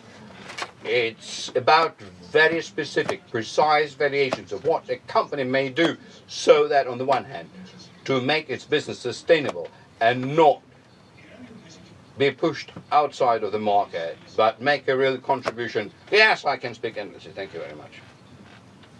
Let me comment very briefly. Thank you very much for this reference to me. And plus, this last summer, joined this initiative 1.5 degrees, which was announced by the UN General Secretary in order so that on the eve of the New York Climate Week, the countries and the regions and the cities and private businesses could come with specific plans about how to achieve this situation so as not to exceed 1.5 degrees and structure their strategies respectively and you can basically join the Science-Based Targets Initiative within the next 24 months to present your strategy which validates that this specific thing is technologically possible, and so N Plus joined it. And I would like to mention this is not the market, that technologically it is possible to produce aluminum with 0 emissions. And next thing, why did we do that? Because the company has the R&D, like Rio Tinto has and Alcoa has, together with Apple, and they call this leases.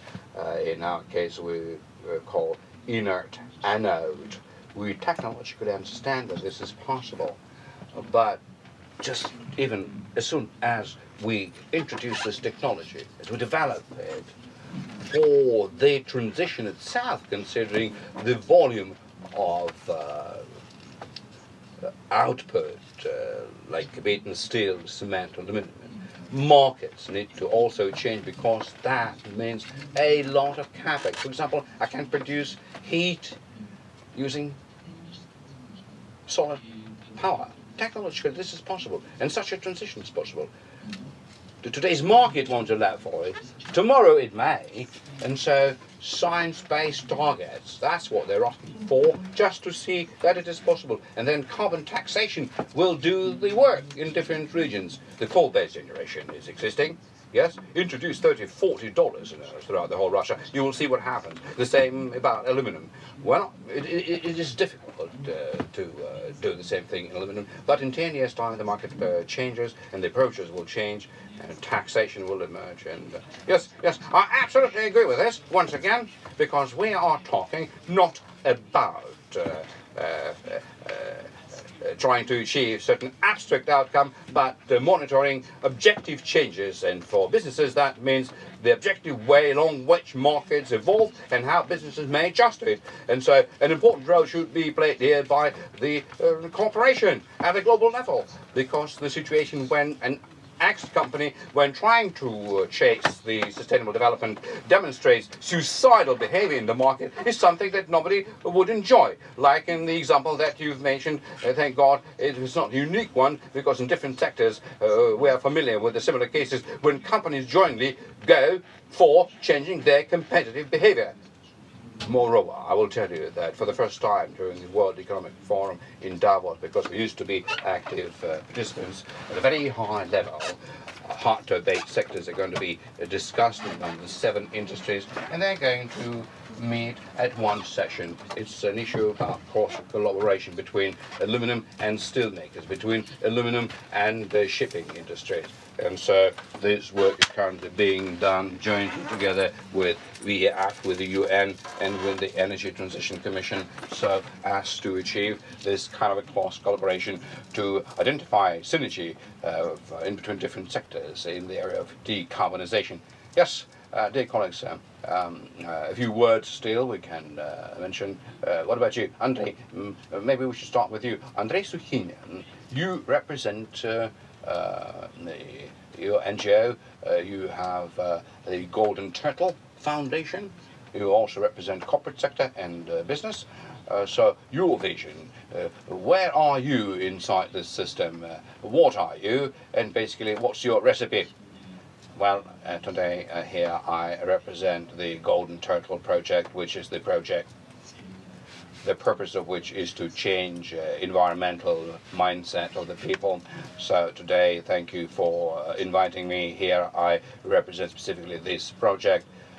Clearly, we feel closer to the environmental and climate agenda, and I do identify with what Vladimir mentioned, who said that if today we maintain the pace of SDG implementation, we may simply be too late in achieving them. And so, in the world, there is a whole mass of examples when very far advanced countries, certain irrevocable changes take place. For example, like in Australia, when within just few days of bushfires, which became the consequence of climate changes, more than 1 billion animals died just within a few days. And this is an irreversible kind of a consequence which cannot be mended. And that is why here we feel closer to goals 15 and 14, which is the rational utilization of water systems, ecosystems, landmass. We're actively involved in it, and we're promoting this agenda as much as we can. Speaking about our practical steps, we actively work with the Russian UN office. We conduct joint activities and campaigns. In 2019, in April, on the World Earth Day, we held a big exhibition in the UN headquarters in New York. Today we were saying that in July, Russia is expected to come up with this voluntary review at the UN venue, and certain side events are being planned which will represent Russia. And here the Golden Turtle could definitely act as a partner within certain initiative, because we are a project with a 14-year history of a global status. Now, speaking about what we've previously debated, I very much enjoyed Elena Feoktistovan's thoughts, who said that our report in July, it is not the final destination. This is just a starting point which would help us to assess whereabouts in order to understand what should be our following objective, where we should go in the future, where she spoke about the need to set up a national concept for the Sustainable Development Goals. So these ideas are very close to me, and here already I would like to comment on them as a businessman. A clear understanding of where we are and where is this point which we should go for, and have a very clear understanding of what success should look like is very important. Yes, BK? Yes, a couple of words. Yes, thank you very much, dear colleagues. I will try and be very quick, and I shall continue this auditing skepticism that the auditing chamber started, but I will be a little bit more critical because we are independent auditors rather than the government auditors. So, very quickly following that particular list. Control. First of all, from the point of view of the internal control standards, control is not just verification. Control is management. And so, respectively, in order to be able to manage, you have to set yourself a goal. And we're talking about managing the ability to achieve fulfill the Sustainable Development Goals. I would disagree with Tatiana. Within this basically 55th place in the ranking, what we should think about it this morning, from the very first session. At every session, I heard that we got place 55. I mean, yeah, certainly you can say that nobody's minding, but basically everybody minds that, based on fact. Apart from it, our federal authorities are minding it, and that was quite obvious when several times at the cabinet level the draft law about non-financial reporting was being discussed, and they were asking, what do we need this draft law for? And amongst other things, we used to say, well, we are in place 55, but let's say in doing business ranking, we used to be at 100, right? Currently, we are on the 25th, and currently the Belarus is on the 23rd place. So, nevertheless, it is worthwhile trying to formulate a certain goal in order to manage the process, first thing. Second, in order to be able to manage, you need to have a special instrument set. And I do agree here with Tatjana that the very same Belarusian example is quite indicative, because they have built a very detailed arrangement for the government management of that process, and so this 23rd position somehow correlates to that. And finally, the last thing, in order, almost the last before the last, in order to be able to manage, you need to be able to measure. And so here it was stated that nobody compared national projects with SDGs, and as far as detailed indicators are concerned, in here I would like to carry on Lenin's thought. There is such a company. We did such work a year ago, and several times we reported on the results, and even we delivered it to the Minister of Economic Development. And the results are approximately as follows. We took two projects, just two projects, ecology and healthcare, and we've taken a look at how many SDG indicators you find in these projects, and we made an attempt to find adequate indicators in the national project. So what we come up with in ecology, 5 goals, 63 indicators. Out of 63, there's not a single relevant one that we may find in the national ones, 0. 48 of them fully conforming to the national projects indicators you can find, such indicators 6 out of 63 and partially 9 additional ones. So respectively, within healthcare, altogether 27, because there was only one goal in healthcare does conform to the national project. So respectively, 19, 4 and 4. So we can see that to be able to measure at the level of specific SDG is something that we're not capable of. And so throughout the past year, you see, it was 12 months ago that I spoke about it. I wasn't able to see no real progress in this. And finally, I should also agree to another thing that the chairman mentioned, that a good idea, to take a look at the way businesses contribute to the SDGs. Let me remind you that the only, basically speaking, the only amongst the 169 indicators of SDGs which directly is addressed to the business is the 1261, meaning how many reports on sustainable developments are being published inside an individual country. And again, going back to what I started out with, the draft law on non-financial reporting, which, amongst other things, calls for as GI disclosure 33 indicators that have been endorsed this year, the ones that are to be used in order to analyze such reports. There is bigger resistance, and most interestingly, it comes from the government. Thank you very much. Thank you, colleagues. Thank you. Practically, we've been able to slip just not more than 5 times. This is the final slide that I wanted to show you. I've been keeping it just to myself for quite some time. This is where we're all trying to go. Thank you very much for... yes, let me... yes. Yes, just a couple of words that I wanted to say on top of the issue that was raised, which is the correlation between the national projects and the Sustainable Development Goals, because from the very onset, the Sustainable Development Goal agenda was considered as a framework document, and every country was expected to adopt its own national strategy, and as it seems, the national strategy to fulfill the SDGs.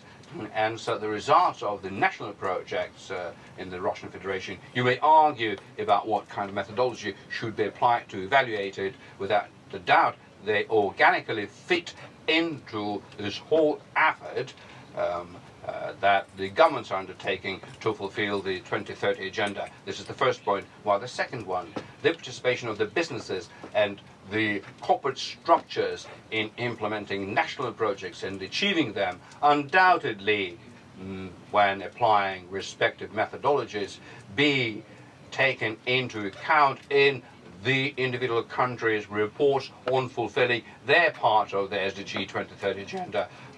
Just a short comment, just so that nobody should be impressed that these things don't compare with each other. Thank you very much, colleagues. Yeah, I'm sorry. Yes, I need to wrap up. Dear colleagues, thank you very much for your time. In this way, we have done yet another preparatory meeting. I am sure that it was very useful. And so see you next time. Some of you I'll see in New York even.